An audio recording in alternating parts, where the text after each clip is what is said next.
जय हिंद साथियों, स्वागत है आप सबका बांसुर पीजी कॉलेज के ऑनलाइन क्लासेज में। और आज हम इस वीडियो में बात करने वाले हैं जो कला वर्ग है द्वितीय वर्ष यानी बीए पार्ट सेकंड ईयर का जो हिंदी साहित्य का प्रथम प्रश्न पत्र है उसका जो 8वां पार्ट है। जैसा कि मैं आपको बताना चाहूँगा कि पूर्व में हमने जो भी कक्षाएं ली उन कक्षाओं में उन वीडियो में हमने जो बीए पार्ट सेकंड ईयर का प्रथम प्रश्न पत्र जिसमें रीतिकालीन जो कवि हैं प्रमुख जो 8 कवि हैं उनकी काव्य रचनाएं संकलित की गई थी। तो अब तक की कक्षाओं में हमने क्रमशः 7 जो कवि हैं उनकी जो काव्य रचनाएं हैं उनमें से परीक्षा 2020 के नज़रिए से जो महत्वपूर्ण पद्यांश थे व्याख्या की नज़रिए से उनका हम लोगों ने अभी तक अवलोकन किया, अध्ययन किया साथियों। और आज हम इस वीडियो में बात करने वाले हैं जो हमारा अंतिम पार्ट है आलम का। तो उस आलम के जो पद्यांश अपने पाठ्यक्रम में जोड़े गए हैं उन सभी पद्यांशों में से ऐसा कौन सा पद्यांश है जो परीक्षा 2020 मत्स्य विश्वविद्यालय के नज़रिए से दृष्टिकोण से हमारे लिए बेहद महत्वपूर्ण है साथियों। तो बस इसी के ऊपर हम लोग क्या करने वाले हैं, चर्चा करने वाले हैं। आइए तो साथियों, ये तो हमारा पाठ है शेख आलम का। ओके, ये 8वां पाठ है, हमारा अंतिम पाठ है साथियों। और आलम के 10 पद्यांश जोड़े गए हैं उनकी आलम केली से, जो कि उनकी फुटकर पदों का संग्रह है आलम केली, और उसी से ये पद्यांश भी लिया गया है। उनके 10 पद जोड़े गए हैं, लेकिन 10 पदों में से ये जो पद है हमारे लिए परीक्षा 2020 मत्स्य विश्वविद्यालय परीक्षा की दृष्टि से बेहद महत्वपूर्ण है, खास है। तो आप लोग स्क्रीनशॉट ले सकते हैं साथियों, निश्चय ही ले लीजिएगा। मैं एक बार वाचन कर देता हूँ। नीधरक भई अनुगौती है नंद घर, और ठोर कह ठोए न अटाती है। पोरी पाखे पिछवारे कोरे कोरे लागी रहे, आंगन देहली याही बीच मंडराती है। हरी रस राती सेक नेक न होई हाथी, प्रेम मदमाती न गंती दिन राती है। जब जब आवती है तब कछु भूली जाती, भूलो लेन आवती है और भूली जाती है। ठीक है साथियों, स्क्रीनशॉट ले लीजिएगा आप लोग। ये पद्यांश बेहद महत्वपूर्ण है। तो अब आइए हम इसके ऊपर चर्चा करने वाले हैं। तो सबसे पहले तो संकेत आप लोग लिख लेंगे। ओके, संकेत में आपको क्या लिखना है, ये लो संकेत लिखेंगे अपनी उत्तर पुस्तिका में। संकेत लिखकर दोहरा उद्धरण चयन, फिर शुरुआती जो लाइन है उसके 2 शब्द आप लोग लिखेंगे, और फिर रिक्त पूरक। ठीक है साथियों, चयन, और उसके बाद जो अंतिम जो 2 या 3 शब्द हैं वो आपको लेने हैं। ओके, संकेत आप लोग लिख लेंगे। अब रही बात प्रसंग की, तो प्रसंग में लिखेंगे आप लोग प्रस्तुत पद्यांश रीतिकाल के प्रमुख कवि आलम के द्वारा रचित उनकी काव्य रचना आलम केली से लिया गया है। और इस पद्यांश में कवि ने जो नायिका राधा है उसके कृष्ण के घर आने का और घर पर आकर न जाने का, प्रेम के वशीभूत होकर कृष्ण के प्रेम में अनुरक्त होने की वजह से नायिका जो है कृष्ण का सामीप्य चाहती है।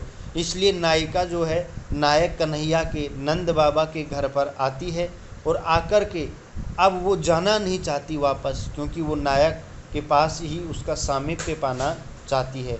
तो साथियों, इसमें जो वर्णन किया गया है आप प्रसंग में लिख लेंगे कि प्रस्तुत पद्यांश रीतिकाल के प्रमुख कवि आलम के द्वारा रचित उनकी काव्य रचना आलम केली से लिया गया है, जिसमें कवि ने नायिका की प्रेम के वशीभूत स्थिति का क्या किया है, वर्णन किया है।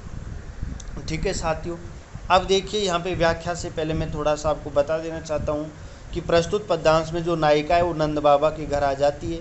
क्योंकि नंद बाबा के घर इसलिए आती है कि नंद बाबा का जो लड़का, एक तरीके से हम सब लोग जानते हैं, नंद नंदन यानी जो कन्हैया हैं वो वहाँ हैं। तो नायिका भी जो है नायक का सामीप्य पाना चाहती है, उनके पास रहना चाहती है, प्रेम के वशीभूत है, प्रेम में अनुरक्त है, क्योंकि नायिका नायक कन्हैया से बेहद प्रेम करती है। तो इसीलिए वो नंद बाबा के घर पर आ जाती है और वो अब वापस नहीं जाना चाहती। उसी का कवि यहाँ पे वर्णन कर रहा है। देखिए चित्र के माध्यम से। मान लीजिए साथियों ये नंद बाबा का महल है और ये जो नायिका है देखिए यहाँ पे जो आंगन है उसमें इधर से उधर चक्कर काटती रहती है साथियों। आइए वापस एक बार, अब मैं थोड़ा कठिन शब्दार्थ है वो बता देता हूँ और फिर इसका भावार्थ सरलार्थ हम लोग जानेंगे।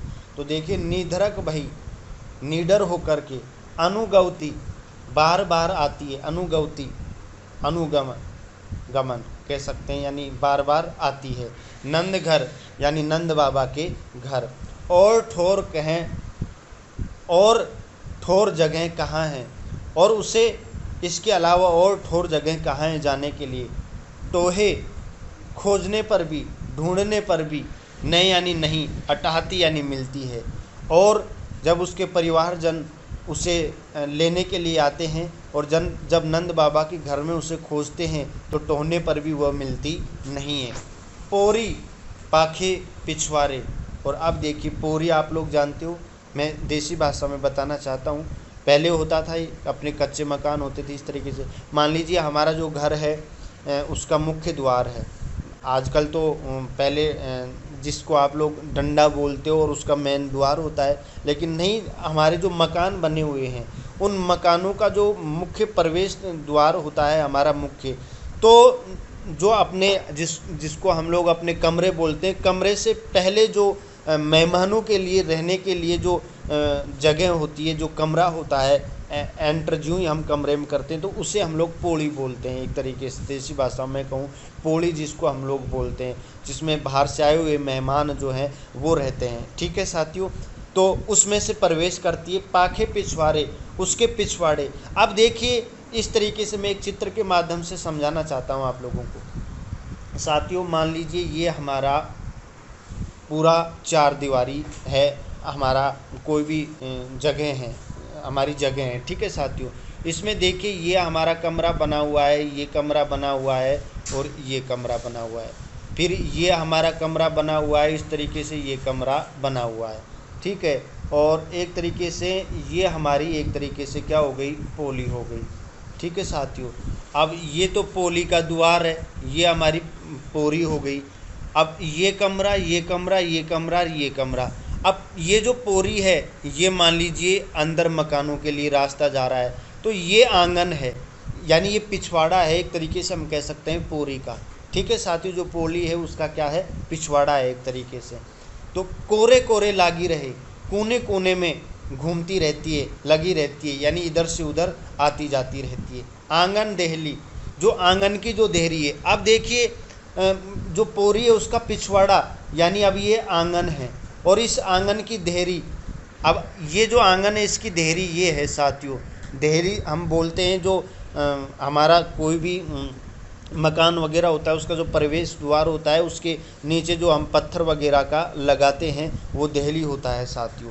ठीक है, तो अब इस देहरी के आंगन और जो पोरी है उसके बीच में जो देहरी है ना, याही यानी इसी के बीच मंडराती यानी घूमती रहती है, यानी कभी तो आंगन में और कभी पोरी में, या फिर इस देहरी के बीच में वो घूमती फिरती रहती है। हरी रस राती, हरी के यानी कन्हैया के, रस राती रस में डूबी हुई है, प्रेम से युक्त है। शेख, कवि शेख कहते हैं, और ये शेख जो है साथियों मैं आपको बताना चाहता हूँ कि ये आलम की जो पत्नी है उनका नाम है यहाँ पे। आलम मूलतः वैसे शुरुआत में जो है इनका जन्म एक हिंदू ब्राह्मण परिवार में हुआ, लेकिन मैं आपको बताऊं कि ये जो औरंगजेब थे उनके द्वितीय पुत्र के राज दरबार में रहते थे। उनका जो दूसरा पुत्र था औरंगजेब का, उनके राज दरबार में ये रहते थे। तो औरंगजेब के जो वो पुत्र थे उनके राज दरबार में ही एक रंगरेजनी थी जो कपड़ों को रंगने वगैरह का काम करती थी। तो साथियों ऐसा बताया जाता है कि एक बार जो आलम हैं उन्होंने अपनी जो पगड़ी है उसको धोने के लिए उस महिला के पास भेजा। तो महिला के पास भेजा तो उसमें से एक जो पंक्ति है लिखी हुई मिली वो आदि थी। तो आदि जो पंक्ति है उसको पूरा करने के लिए उस शेख नामक महिला ने उस पंक्ति को पूरा किया और वापस फिर उसी स्थिति में आलम के पास भेज दिया। तो इस बात के ऊपर जो आलम में बेहद प्रसन्न हुए, उसके ऊपर रीझ गए और शेख से निकाह कर लिया और मुस्लिम जो धर्म है वो क्या कर लिया, स्वीकार कर लिया। ऐसा बताते हैं शेख भी जो है वो बहुत वाक्पटु थी, बहुत चतुर थी और साथ ही साथ वो भी काव्य रचनाएं करती थी साथियों। ठीक है, तो कवि यहाँ पे शेख आलम कहते हैं कि नेक यानी तनिक भी, ने यानी नहीं, हुई यानी होती है, हाथी यानी दूर, प्रेम मदमाती, प्रेम में मदमस्त रहती है। ठीक है साथियों, न गनती, न गिनती है दिन राती, और इसमें वो दिन रात को भी गिनती नहीं, उसे दिन रात का भी ध्यान नहीं रहता है। जब जब आवती है और जब जब आती है, तब कछु भूली जाती, तब कुछ भूल जाती है। भूलो लेन आवती, आवती भूला हुआ लेने आती है और भूली जाती और भूल जाती है। ठीक है साथियों, आप देखिए मैं यहाँ पे पूरा इसका भावार्थ बताना चाहता हूँ। कवि वर्णन करता हुआ कहता है कि जो नायिका राधा है वो कन्हैया नायक के प्रेम में इतनी डूब गई कि वह बेधड़क होकर, निडर होकर के जो है ना नंद बाबा के घर बार बार आती है। ठीक है साथियों, और नंद बाबा के घर के अलावा उसे और कहीं ठोर जगह नहीं है, और जब उसके घर वाले उसे ढूंढने के लिए आते हैं तो वह उन्हें मिलती नहीं है, टोहने अटाती, जब ढूंढते हैं तो वह उन्हें मिलती नहीं है। और जो नायिका है वो नंद बाबा के का जो घर है उस पोरी के पिछवाड़े में तथा कभी उनके कोनों में इधर उधर क्या करती रहती है, घूमती रहती है। तो कभी जो आंगन है उसकी देहरी में, और कभी पोरी में, और कभी उसके कोनों के बीच में ही क्या करती रहती है, मंडराती, घूमती फिरती रहती है। इस तरीके से नायिका जो है वो हरि के प्रेम रस में पूरी तरीके से डूबी हुई है। और साथियों आगे कवि कहता है शेख नेक ने हुई हाथी, और इस तरीके से वो नायक से थोड़ा भी तनिक भी क्या नहीं होती है, दूर नहीं होती है। और इस तरीके से नायिका नायक के प्रेम में मदमस्त होकर के उसे रात दिन का भी ध्यान नहीं रहता है। यानी कहने का तात्पर्य वो नायक के प्रेम में इतनी मस्त हो गई है, मदमस्त हो गई है कि उसे रात दिन का भी भान नहीं रहता है। वो रात और दिन नायक के घर पर ही रहती है, और जब जब आवती है तब कछु भूल जाती। और नायिका जब जब भी नायक के घर आती है और आकर जब वह वापस चली जाती है तो नायक के घर पर क्या हो जाती है, कुछ ना कुछ भूल जाती है। अब उस भूली हुई वस्तु को पुनः लेने के लिए फिर कहाँ आती है, नायक के घर पर आती है। भूलो लेना आवती, फिर नायक के घर आती है। लेकिन उस पहली भूली हुई वस्तु को लेने के लिए जब वह पुनः आती है तो उसको तो लेकर चली जाती है, लेकिन इसी चक्कर में जो है ना साथियों वह दूसरी जो वस्तु है ना वो क्या हो जाती है, भूल जाती है। और इसी तरीके से बार बार जब वह किसी भूली हुई वस्तु को लेने नंद बाबा के घर पर आती है तो इस चक्कर में वह पहली भूली हुई वस्तु तो लेकर चली जाती है, लेकिन उसी दरमियान वह दूसरी वस्तु फिर क्या हो जाती है, भूल जाती है। इसलिए भूल जाती है कि बार बार नायक के घर आना जाना लगा रहे और वह ज़्यादा से ज़्यादा नायक के पास रहे, उसके का जो प्रेम है उसको प्राप्त करती रहे। ठीक है साथियों, ये देखिए दृश्य, ये माना कि नायक का नंद बाबा का क्या है, घर है, और ये नायिका घूमती रहती है, विचरण करती रहती है आंगन में, एक किनारे से दूसरे किनारे पर, एक छोर से दूसरे छोर पर, एक कोने से दूसरे कोने तक साथियों घूमती रहती है। तो ये तो थी व्याख्या साथियों, बेहद इंपॉर्टेंट व्याख्या, परीक्षा में आने के पूरे इसके चांसेस। स्क्रीनशॉट पुनः आप लोग ले लीजिएगा। अब यदि भाव पक्ष की हम बात करें तो यहाँ पे सीधे तौर पर हम कर सकते हैं कि प्रस्तुत पंक्तियों में कवि आलम ने नायिका के हृदय में नायक के प्रति जो प्रेम की जो भावना है उसका क्या किया है, वर्णन किया है साथियों। ठीक है, अब यदि बात करें व्याकरण संबंधित बातों का, तो प्रस्तुत जो पद्यांश है इसमें साथियों ब्रज भाषा का प्रयोग हुआ है। इसके साथ ही साथ जो है वर्णावर्ती के कारण अनुप्रास अलंकार का भी क्या हुआ है, प्रयोग हुआ है इसके अंदर।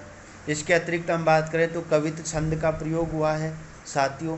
और कवित्त छंद के साथ साथ ही जो है मैं आपको बताऊं श्रृंगार रस का प्रयोग हुआ है, और श्रृंगार रस के साथ में माधुर्य गुण का भी इसमें क्या हुआ है, प्रयोग हुआ है। इसके अतिरिक्त कोरे कोरे में जो है पुनरुक्ति प्रकाश अलंकार का भी क्या हुआ है, प्रयोग हुआ है साथियों। तो ये थी जब जब में भी पुनरुक्ति प्रकाश अलंकार का यहाँ पे प्रयोग हुआ है साथियों। तो इस तरीके से ये पदांश हमारे लिए बेहद महत्वपूर्ण है, तो आप स्क्रीनशॉट पुनः ले लीजिएगा। तो जो हमारे रीतिकालीन 8 कवि थे और उनकी जो काव्य रचनाएं संकलित की गई थी साथियों, उन सब का हमने अध्ययन कर लिया है। जो व्याख्या थी परीक्षा के नज़रिए से, उनका हमने अभी तक अध्ययन कर लिया। अब आगे हम लोग चर्चा करने वाले हैं जो व्याकरण का जो पार्ट है हमारा, 8 नंबर की व्याकरण आने वाली है जिसमें 4 पार्ट जुड़े हुए हैं, उनके ऊपर हम लोग चर्चा करने वाले हैं। और उसके बाद जो है रीतिकालीन हमारा साहित्य का इतिहास है, और साथ ही साथ जो परीक्षा की नज़रिए से इन पाठों के जो महत्वपूर्ण प्रश्न हैं उनके ऊपर भी हम लोग चर्चा करने वाले हैं साथियों। ठीक है, पुनः मिलते हैं आप लोगों से, पुनः मुलाकात होती है। तब तक के लिए पुनः आप लोगों को जय हिंद, जय भारत।